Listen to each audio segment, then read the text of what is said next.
அதிகாரம் 3. இராக்காலங்களில் என் படுக்கையிலே என் ஆத்தும நேசரை தேடினேன்.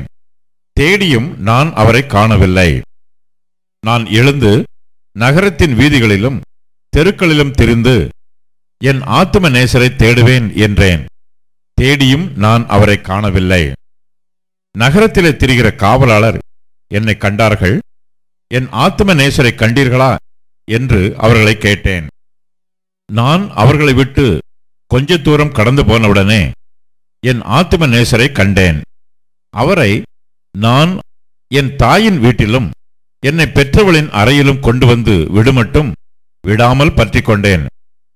எருசலேமின் குமாரத்திகளே, எனக்கு பிரியமானவளுக்கு மனதாக மட்டும் நீங்கள் அவளை விழிக்க பண்ணாமலும் எழுப்பாமலும் இருக்கும்படி வெளிமான்கள் மேலும் வெளியின் மறைகள் மேலும் உங்களை ஆணையிடுகிறேன்.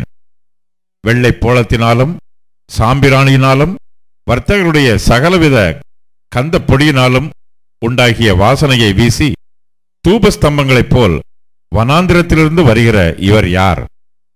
இதோ சாலமோனுடைய மஞ்சம்.